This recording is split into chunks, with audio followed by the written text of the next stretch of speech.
Oh, Okay. Go ahead. hi. My name is Scary Larry Japan, and this is Jan Jan.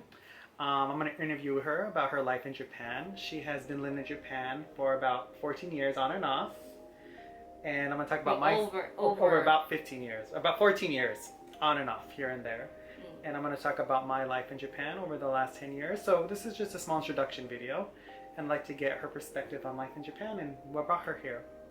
So my first And tell yours. I will, as of well. course, I will. Okay. So, Jen Jen, Mm. so can you tell me what originally brought you to Japan? Like, when did you originally come to Japan and what brought you here? Okay, so I first came to Japan in 2005, and it was in October 2005. Mm-hmm. And I came here to go to Japanese language school. And I originally became interested in Japan, I would say maybe in junior high or so. And of course, naturally, my interest started with anime. Oh, shocking. With anime. Okay. And then, even when I was still in the States, it started as interest in anime, but then it expanded to the music and the movies and things like that. And then I started to study about the culture. Oh. And so I was taking Japanese in university. And so I decided to come and study here directly. Okay. So we actually, to give you a bit of a backstory, we actually sit at the same language school. That's how we met. That's how we originally met. So I've known you about 14 years now. Yeah, We were both young. that We're still well. young. I'm still 27 and she's 28. So we were like, 10 at the time. But I can't do math. So you went to Japanese school first, right? We went to Japanese school together. Language school, Yeah, so in Shinjuku. In Shinjuku. You originally did 3 months, right? Yeah, I did. The short course, and I stayed the whole 2 years. So upon going back to the States, did you want to come back to Japan originally, or did you only plan on staying the original 3 months and just staying in the States full time? I went back for financial reasons, so I could only afford I could only afford the 3 months or whatever, and I was still in studying in university and all of that, so I didn't come back until I transferred. So I was going to the University of New Orleans because I'm from Louisiana, and then I transferred to TUJ, or Temple University, their Japan campus, and we both Attended Japan? yeah we both entered there together, actually, because I remember when I was still at University of New Orleans, and we used to talk on the phone. I remember all the time we talk on the phone, and we were like, we should go to Temple together. Yeah, we should be roommates or whatever, and so we did that. Yeah, we lived together for about, what, a year and a half Yeah. at Temple, right? Yeah. And after graduating Temple, what did you do? Did you get a job in Japan, or? I did. I had gotten a job in Japan while I was still in university. Actually, at one point I had 3 jobs, 3 like part-time jobs or whatever, and so I quit 2 of them, and my main job, I kept working there after I finished university. I kept working there for a while. That's nice. Yeah, because I remember you like in Japan though, like as a student in Japan, did you find it difficult to get a job? Because then I think a lot of students who come to Japan, they often like. Did you enjoy it? Like it was kind of part of your experience in Japan. Did you enjoy the job part as well? No. No. Okay. End of story. Well, it depends. I liked certain things, and certain things I didn't like. But as far as your original question about if it was difficult, not that I could remember. I actually haven't had a lot of difficulty finding work, at least compared to back home in Louisiana, and then in Colorado when I went back. So Yeah. you mentioned going back to Colorado. When did that happen? Let's see. Oh, I can't. Oh, when was So you originally went to Japanese school, went back, and then we both went to Louisiana, came back to Temple, and then you worked, and then you went back again. Yes. So I returned to the U.S. I want to say maybe it was 2 years after I graduated from Temple. To be honest, I can't really remember exactly, but instead of returning to Louisiana that time, instead I went to Colorado.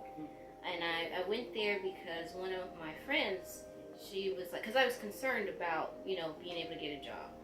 And she was like, oh, well, there's plenty of jobs in Colorado. You should go to Colorado. And I was like, well, okay, girl, if you say so. And it was difficult to find a job in Colorado also, but I ended up finding a job, and then I found another one, and I stayed there for, maybe about 3 years. Well, that's quite a long time. Yeah. And I was in Colorado Springs. So very beautiful place, very bad drivers. Then you stayed for 3 years, and you came back to Japan again. Before I came back, I went to Louisiana for a while. Okay. Because I had talked with my mom, and I really wanted to start a business. I had all these business ideas and stuff like that, and so she was like, okay, well, you should come here and we'll start a business together. And that didn't work out. So, but I think I stayed in Louisiana maybe about 6 months or so, and then I came back. Okay, so Japan. What was the thing that brought you back a third time to Japan? Is this your third time? Yes, your third time to Japan. What was the deciding factor? I was actually fourth time. Fourth time. Oh, okay. Yeah, but fourth time. What was there the was fourth a time before that because I was going to. It was between going to work in China and then coming back to Japan. And I came back to Japan and I had gotten a job and everything, and I was just like, no, I don't. That's something else. A different story. Okay. Yeah. So fourth time. What was the main reason that brought you back for the fourth time? Well, when I was in Colorado, I started thinking about returning to language school, right? And also just returning to Japan in general because I have really good friends here, of course. And also political situation. I had a sense of what was going to happen, and it turned out to be correct. I thought, this isn't really the kind of environment that I want to be living in, and I'm from the South, so I know what it is, So that was it was just several different things. So you came because of the situation in the States, and also you wanted to come back because you had friends here. So after coming back to Japan, did you go to language school in the end, or what? No, I didn't end up. I ended up working. Oh, okay. Actually, so and I worked at you laugh because I worked at a school, a preschool or whatever, and I enjoyed working with the children. And my coworkers, they were really cool, easy to work with, and I'm still friends with one of them now. But the school itself and the administration was very, very terrible and borderline or actually involving illegal activities. So that's quite common in Japan, I think. Yeah. You think so? Yes, I've heard friends who've had the same situation before happen. Okay. So. Yeah, I don't know, but when I started sensing, something wasn't right, and then when they started messing with my money, I was like, oh, okay, wow. And then just when I was getting to that point, one of my friends who I'd originally met at a job, the job that I had when I left Japan a previous time, he emailed me. He was like, hey, are you looking for, some work? Because we're looking for some new people. And I was like, okay, yeah. And so I ended up with my current company. It's good though. You've been there for how long now? About 3 years? 2 years? 3 years? been a while. Almost. Well, no. Well, maybe. I'm really bad with time. I joined them. It's in not time, 20 it's numbers. But Yeah.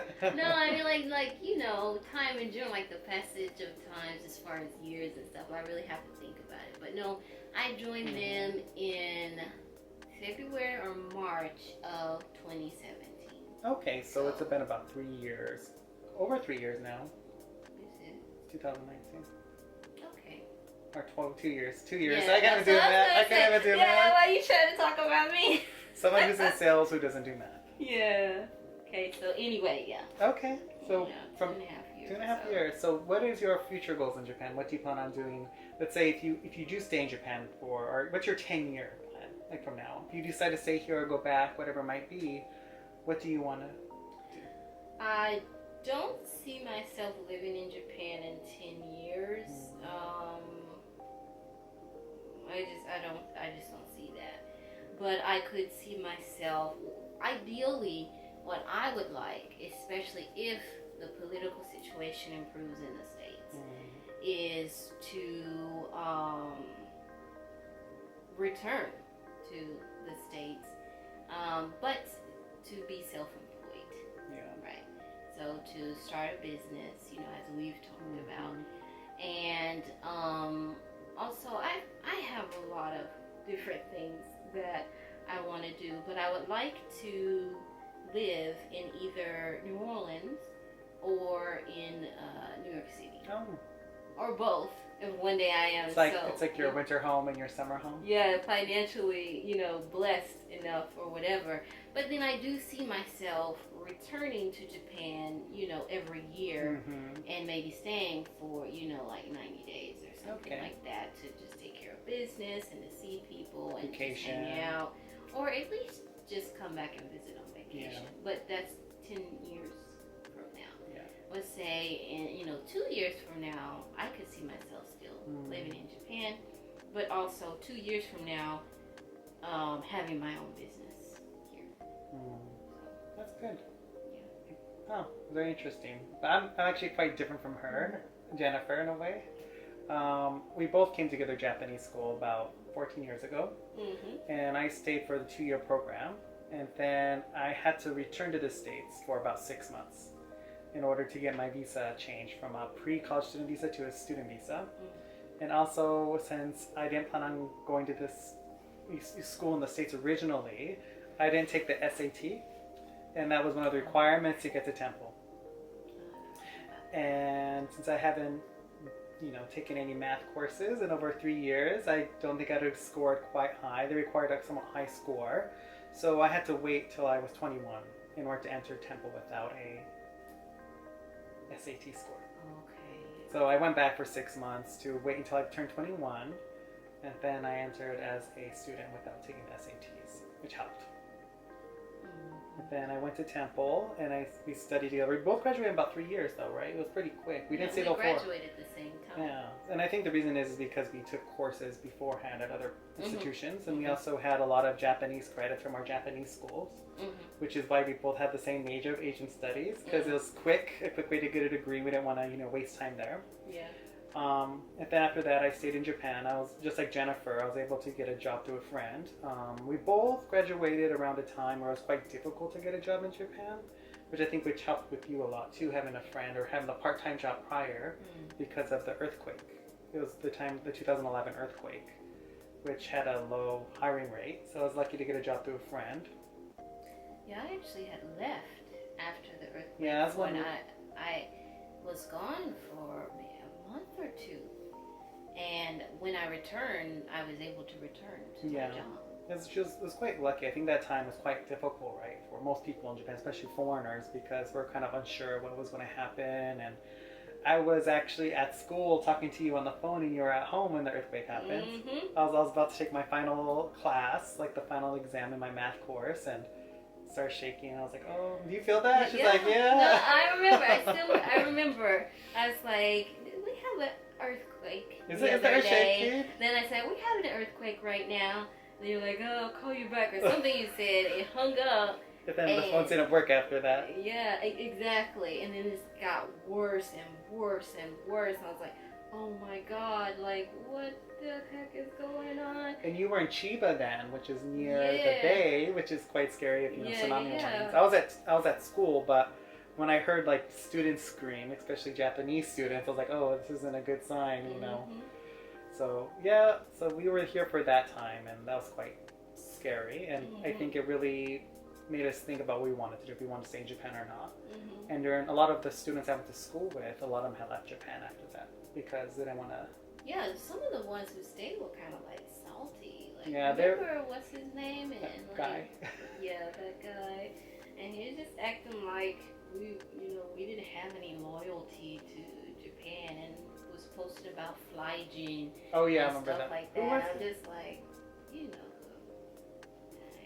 yeah. Oh really? Oh. And just like throwing shade at the foreigners for leaving, but But it's like, It's funny though, because if you talk to that person now, he's the total opposite. He wants to fly in, but he can't now because he's been here too long. So, oh. anyways, Not in the... we're not here to introduce him. I know it sounds petty and like rude, but But, this dude was like extra. I think That's all I would say. I think it's kind of those periods. Like me too. I've been in Japan such a long time. I've been here about 14 years consecutively, almost. Mm.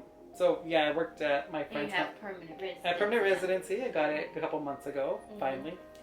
But now it's kind of like, after you get it, it's like, okay, I've reached that milestone. What's next in my life? Mhm.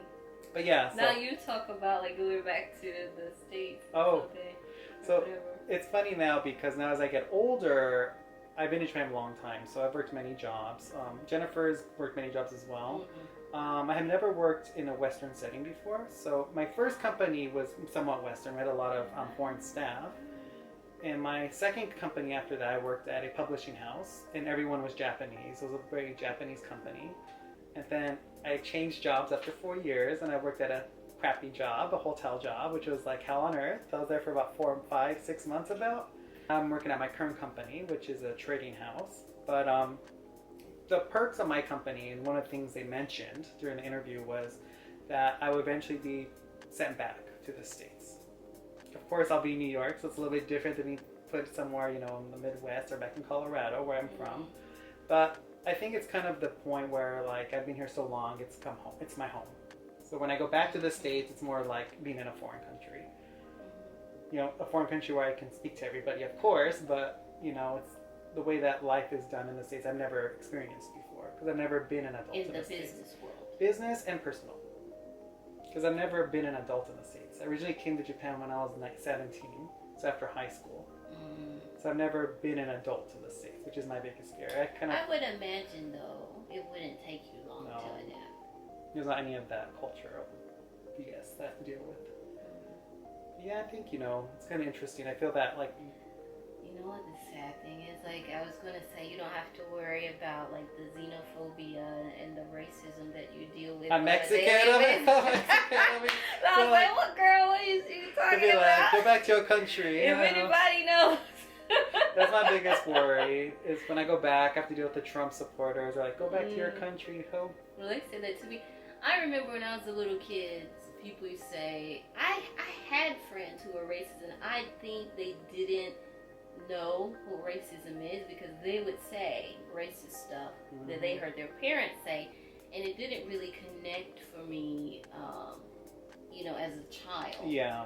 But I've heard, go back to Africa many times. It's kind of just like, It's kind of funny when you hear that, because in Japan you don't notice it as much as you would in the States. Especially, like, I've worked at many companies, like, people stare at you strange. But that's a different topic. We'll talk about that in another video. No, like people be straight up blatantly xenophobic and racist to you Yeah, in your work. We'll leave that. I will leave that in another video. Yeah, Working in Japan, yeah, but yeah, we both have had interesting times in Japan. The thing about us, we both had different experiences up until now. I feel that we both have different backgrounds. We both dealt with different hardships and different good things in life. I feel like, I feel that Jennifer has more of a creative mindset than I do. I'm more of a black and white person. Like, when it comes to the creativity, I have no creativity. But yeah, so this is just, I wanted to introduce ourselves to you guys, because we plan on making some more videos in the future. But also, Mhm. I forgot interest. Oh yeah, Hobbies, interest. Things like that. So Why don't you go first? What is your interests and hobbies? I have a lot of them because actually I am an introvert. I sometimes say I'm unsuccessful introvert because I do have a lot of friends, but I really do enjoy spending time by myself. Like when I am at home, and I actually live in a house. That's a whole other thing, but I live in a house and by myself in Saitama. But when I am at home and I'm just doing like one of my hobbies, it just feels like paradise to me. But some of those, I have, like I said, I have a lot of them. But some of them are, I'm really, ever since I was a little girl, I've been into fashion. So I love making clothes and making jewelry, accessories, like handbags. Even I have made Lolita clothes, and I used to wear Lolita regularly. Actually, when I worked in Colorado, the main job that I had when I was there, I was a copy editor for a smaller company, which they've grown much bigger now, but they didn't care what we wore, and they would even like enjoy seeing what I was going to wear next. So I would wear Lolita to work to go and be a copy editor. I mean, the whole thing, head to toe, full on Lolita, with the petticoat and everything. So, and other fashions as well. But fashion is one of my biggest interests. I also love a lot of, I have a lot of geeky hobbies. So I love comic books, I love video games, I love pro wrestling. Unfortunately, I'm the only one that loves pro wrestling. None of my friends or family like it. So I just have to watch. That's something I actually would like to watch with other people, but I only watch it by myself. I love movies, love music, love reading. I'm also a writer, so I really enjoy that a lot. Right now, I'm working on pro wrestling horror anthology. So, and just, a lot of other things. Traveling, I don't travel as much as Lawrence, but I do enjoy it. And I want to expand traveling, my travels a lot more. So, just those things and a lot of other things. So, how about you? Oh, well, I'm an extrovert for one. I tend to meet up with my friends a lot. My hobbies, actually, I like cooking. I cook. I don't cook as much as I used to, of course, but I do throw a lot of home parties, and I often cook for my friends. I love to travel. Ever since changing to my current job, I don't travel as much, but for a while back, I was traveling once a month overseas for a hobby. So I always went far. I've been to many countries. I went to Russia, China, Poland. I've been to Spain. I haven't been to South America yet. I plan on going there in December maybe if I have time. But I love to travel. I love to cook. I don't know. I like to hang around with different types of people and. We share some hobbies also, like video games. Yeah, video games. And comic books. I'm a movies. big fan of Marvel comics, especially the older ones, like the ones from the 80s and 90s. I love those ones. But I think with our gaming situation, though, I think you prefer more. Yeah, we don't open, like the same kind of open games. world. Yeah, role-playing. Role play, and I prefer more fighting games, which she finds boring. So. I can never get good at them, but I can get good at other kinds of games, like role-playing games and stuff like that. And I think with the difference, like Jennifer's more creative, where I'm not as creative, but she calls me more bougie than she is. So for instance, she was. But I have better style than he does. So for her, she's like, we went to Korea a couple months ago, about 5 months ago, right? Half a year almost ago. We went to Korea. And she wanted to find the cheapest plane ticket, and I was like, no, I want to fly business class. Isn't it like 3 hours away? Yeah, but still, I'd rather fly business class. No, I don't need no business class for 3 hours away. My logic is this, that if you, let's say you fly economy, then you have more money to spend when you're there. If you fly business, since your last flight, you better go, we go down happy. with a nice glass of champagne in your hand. Nobody's thinking about that. I am not going to care about how comfortable my seat is on a plane that's crashing. Well, at least I'll be laid down. But anyways. No. So yeah, those are our hobbies. Yeah, we're pretty different, but I think it'll be good in the future to talk about our hobbies. And we also have some more topics we'd like to talk about in the future, especially like job hunting in Japan. Working in Japan's a big one, since we both worked in different industries. And also just education in Japan. And work experiences have been different in large part based on the level of Japanese. So he's basically fluent and is about to do the N1. But for me, I don't even know what my level is. But it's not a high level. And I'm okay with that. Because I just kept going, back to the States and being in the States for long stretches where you don't need Japanese at all, that it got to the point where I just stopped making progress. And in the progress that I have made, started to recede, actually. So. Mine's the same, both English. My English has gone downhill. I only use English when I talk to you nowadays. Yeah. Yeah. Yeah, I know. That sounds I'm right. basically an ESL learner nowadays. But anyways, well, thank you for coming over today and for telling me about yourself. Yeah. Even though I already knew everything, but thank you for coming, and we'll look forward to talk to you guys again. Bye. Bye. Okay, there you go.